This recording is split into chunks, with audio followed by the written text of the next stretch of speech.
बच्चों, आज हमारा टॉपिक है समाकलन गणित या इंटीग्रल कैलकुलस। हमने पिछली जो क्लासेज है उसमें पढ़ा था अवकलन गणित, आज है समाकलन गणित। तो समाकलन है क्या कि यदि d by D x g x कोई हमारे पास फलन है जी एक्स, उसका डिफरेंशिएशन या अवकलन क्या है एफ एक्स, तब फलन एफ एक्स को नहीं, तब फलन जी एक्स को फलन एफ एक्स का समाकलन कहते हैं।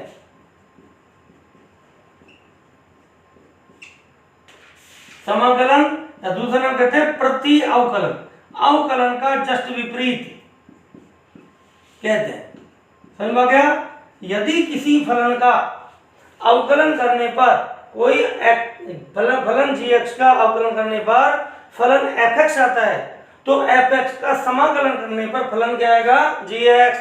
इसे निम्न प्रकार लिखेंगे, इसे निम्न प्रकार व्यक्त करते हैं, ऐसे लिखते हैं इसे। देखो बच्चों कि यदि हमारे फलन एफ एक्स का समाकलन करना है तो एफ एक्स डी एक्स ये समाकलन का चिन्ह है, इज इक्वल टू क्या होगा जी एक्स। तो आपका फलन एफ एक्स इसका जो समाकलन क्या हुआ जी एक्स, क्योंकि जी एक्स का अवकलन क्या था एफ एक्स। जैसे उदाहरण के लिए हमारे ये है D by D x sine x बराबर क्या होगा cos x, तो समाकलन cos x dx is equal to हो जाएगा sin x। तो समझ में आ गया? ये आपका अवकलन का विपरीत ऑपरेटर है, ठीक है। तो यदि किसी फलन का gx का अवकलन fx है तो fx का समाकलन क्या होगा gx। तो ये तो हो गया समाकलन। अब समाकलन के प्रकार, समाकलन दो प्रकार के होते हैं, एक होता है निश्चित समाकलन, एक होता है अनिश्चित समाकलन। तो ये क्या होंगे इसको बताते हैं आपको।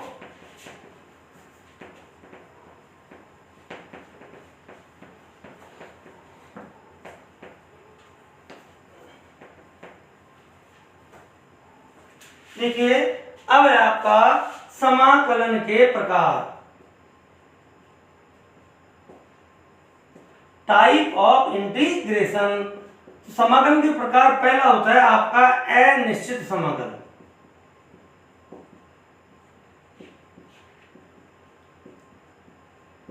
देखिए बच्चों कि यदि हमारे पास कोई फलन है, माना y बराबर एक्स क्यूब प्लस 7 है, ठीक। अब यदि हम इसका क्या कर दें dy बाई डी एक्स, ठीक, तो हमारे पास क्या हो जाएगा 3x स्क्वायर प्लस क्या होगा 0। लेकिन जब हम इसका वापस क्या करेंगे समाकलन करेंगे तो ये फलन नहीं आएगा, क्योंकि 7 का जो आपका क्या है अवकलन क्या हो गया 0, तो ये तो गायब हो गया। अतः जब किसी समाकलन की सीमाएं नहीं दी गई हो तो समाकलन में एक नियतांक और आता है, अतः उस समाकलन को क्या कहेंगे अनिश्चित समाकलन कहेंगे, ठीक। जब समाकलन की सीमाएं नहीं दी गई हो, लिमिट्स कि कहां से कहां तक समाकलन करना है, स्वतंत्र चर का मान कहां से कहां तक जाएगा, सीमाएं नहीं दी गई हो, तब इसे अनिश्चित समाकलन कहते हैं।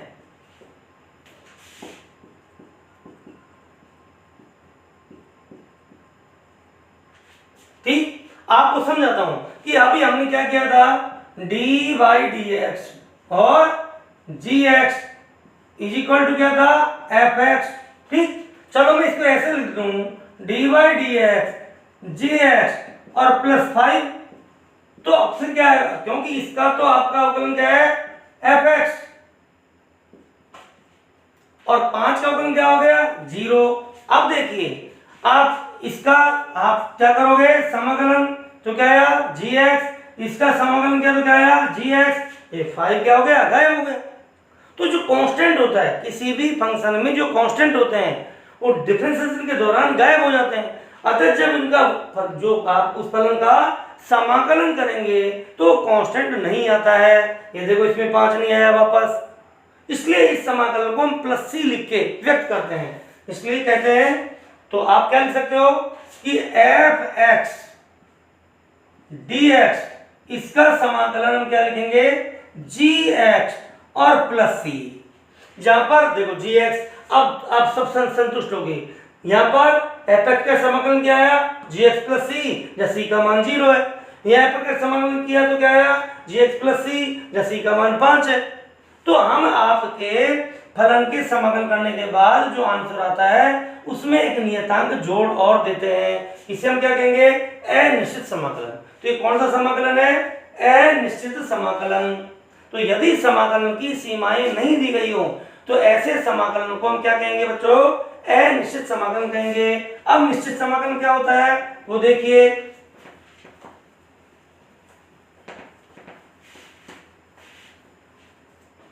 अब आपका सेकेंड निश्चित समाकलन। निश्चित समाकलन या डेफिनेट इंटीग्रल। डेफिनेट इंटीग्रेशन क्या होता है कि यदि समाकलन की सीमाएं दी गई हो तो उस समाकलन को हम निश्चित समाकलन कहते हैं। जैसे देखिए अभी हमने पढ़ा कि D by D X F x is equal to क्या था जी एक्स। तो समाकलन G X D X is equal to क्या हो जाएगा एफ एक्स प्लस सी लिखते थे। अनिश्चित होता तो एफ एक्स प्लस सी लिखेंगे, लेकिन समाकलन की सीमाएं दे दी। सपोज करो यहाँ x इज इक्वल टू दे दिया a और यहाँ दे दिया x is equal to b। समाकलन का मान स्वतंत्र चर के किसी निश्चित मान से प्रारंभ करेंगे और निश्चित मान तक जाएंगे। ठीक, अब आपसे कोई कहेगा आपको चलना है और ये नहीं बताया कितना चलना है तो चलते रहो, उसका अंत नहीं आएगा। लेकिन यदि लिमिट दे दे तो हमारा मान क्या होगा, जो आंसर आएगा वो निश्चित आएगा और उसमें एक कांस्टेंट नहीं आएगा। तो क्या करेंगे, जैसे समाकलन किया वैसे समाकलन कर लिया और इस पर फिर हम लिमिट रखेंगे a और b और इज इक्वल टू पहले स्वतंत्र चर की जगह लिखेंगे a, इसका मान निकालेंगे minus f x is equal to b के लिए फलन का मान निकालेंगे। तो ये जो आपका समाकलन होगा ये कैसा समाकलन है, ये आपका निश्चित समाकलन है। समाकलन की सीमाएं दी गई हो तो उस फलन का समाकलन कीजिए। लिमिट है पहले आप बी है, पहले अपर लिमिट रखेंगे एफ बी, फिर लिखेंगे लोअर लिमिट ए। तो फिर आप लिमिट का मान रखकर समाकलन का मान हल कर लोगे। तो ये कैसा समाकलन हो गया, निश्चित समाकलन। तो समाकलन अवकलन का विपरीत प्रक्रिया है। समाकलन दो प्रकार के होंगे, एक डेफिनेट इंटीग्रल या निश्चित समाकलन और दूसरा इंडेफिनेट इंटीग्रल पहला और दूसरा डेफिनेट इंटीग्रल निश्चित समाकलन। जिसमें लिमिट दी गई हो वो अनिश्चित है, उसमें समाकलन करने के बाद समाकलन के साथ एक नियतांक सी जोड़ा जाता है जिसका मान सीमांत प्रतिबंधों से ज्ञात करते हैं। और दूसरा समाकलन आपका निश्चित समाकलन, उसमें समाकलन की सीमाएं दी गई होती हैं। पहले फलन का हम समाकलन करेंगे, फिर अपर लिमिट के लिए फंक्शन का मान निकालेंगे माइनस लोअर लिमिट के लिए फंक्शन का मान निकालेंगे। तो ये आपके क्या हो गए, निश्चित और अनिश्चित समाकलन। अब हम पढ़ते हैं समाकलन के सूत्र। अब बच्चों जिस तरह अवकलन के सूत्र हैं उसी तरह समाकलन के भी सूत्र होंगे। देखिए हमने एक फॉर्मूला पढ़ा था D by D X X की power N is equal to था एन, पावर को पहले लिखो और x की पावर n माइनस 1। अब सपोज करिए यदि हम यहाँ ये लिख दें डी बाई डी एक्स की पावर n प्लस 1, ठीक, तो इक्वल टू क्या हो जाएगा n प्लस 1 पहले आ जाएगा और x की पावर एक घटेगी तो x की पावर n, दोनों तरफ n प्लस 1 का भाग दे देंगे तो डी बाई डी एक्स, यदि मैं ऐसे लिख देता यहाँ पर x की power n plus 1 upon n plus 1 तो is equal to n plus 1 भाग देंगे क्या हो जाएगा x की पावर n, क्योंकि हम इसको पहले लाएंगे तो कट जाएगा। इसका मतलब हम क्या है इंपॉर्टेंट फॉर्मूला, सबसे इंपॉर्टेंट क्या है फॉर्मूला, कि यदि इसका समाकलन करेंगे x की पावर n का, ठीक, तो क्या आएगा x की पावर n+1 अपॉन n+1। तो नंबर एक जो सबसे इंपॉर्टेंट फॉर्मूला क्या आया, समाकलन x की पावर n dx, x की power n dx is equal to x की पावर n+1 अपॉन n+1। देखिए हर काम उल्टा हो रहा है। यहाँ जो पावर थी, पहले जो पावर थी, ठीक, उसका हम क्या करेंगे, गुणा, और उसमें से a घटाएंगे, ठीक। अब उल्टा काम करेंगे आप।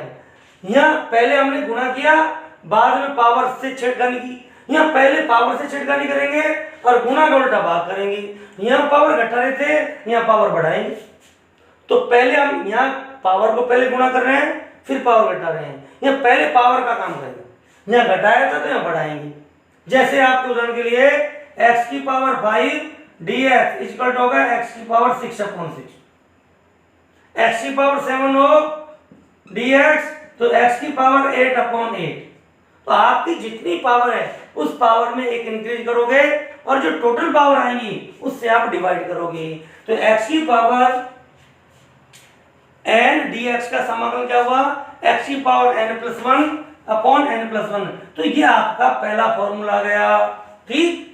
कारण तो देखिए समाकलन का सबसे जो इंपॉर्टेंट फॉर्मूला आया वो क्या आया, समाकलन x की power n dx is equal to x की पावर n+1 अपॉन n+1। यदि लिमिट नहीं हो तो हम समाकलन नियतांक c जोड़ के भी लिखेंगे, यहाँ दिखाने की कोई जरूरत नहीं है। कारण क्योंकि dy/dx x की power n+1 is equal to आएगा x की पावर n। करके देखिए आप अवकलन के फॉर्मूले, इसका अवकलन करेंगे तो वापस यही आ जाएगा। दूसरा फॉर्मूला देखिए। अब बात करते हैं त्रिकोणमितीय फलनों की। देखिए dy/dx sin x is equal to क्या आता है, cos x। तो यहां पर क्या आएगा, समाकलन cos x dx is equal to क्या होगा, sin x, ठीक। देखिए dy/dx आपका cos x, इसका होगा आपका माइनस sin x। अब माइनस को इधर मल्टीप्लाई करते तो यहाँ माइनस लगा दें तो ये क्या हो जाएगा, प्लस। तो बोलो फॉर्मूला क्या आया, sin x dx equal to आ जाएगा माइनस cos x, ठीक। और आपका फॉर्मूला dy/dx tan x, तो tan x का क्या होता है, sec square x।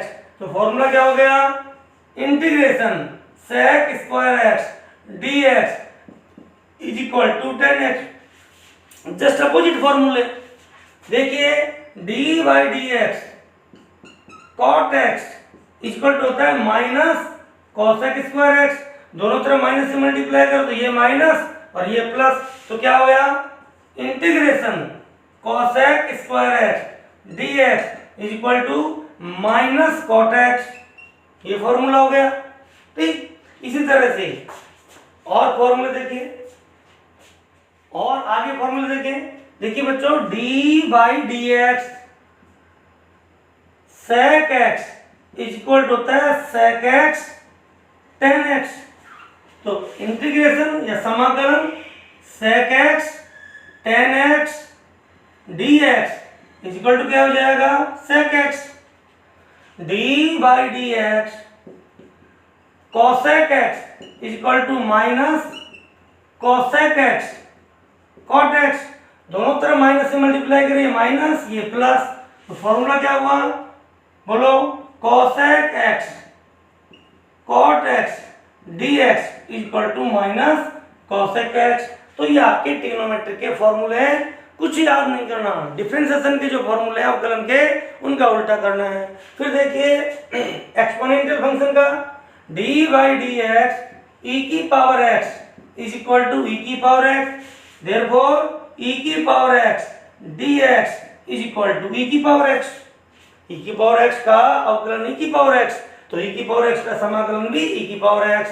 dy/dx log x is equal to 1/x, therefore 1/x dx is equal to log e के आधार पर x। तो ये आपके क्या आ गए, समाकलन के फॉर्मूले आ गए। अब समाकलन का ग्राफ ही है, मीनिंग क्या है, ग्राफ का अर्थ क्या है, ग्राफ में समाकलन का, वो हम नेक्स्ट क्लास में डिस्कस करेंगे। थैंक यू बच्चों।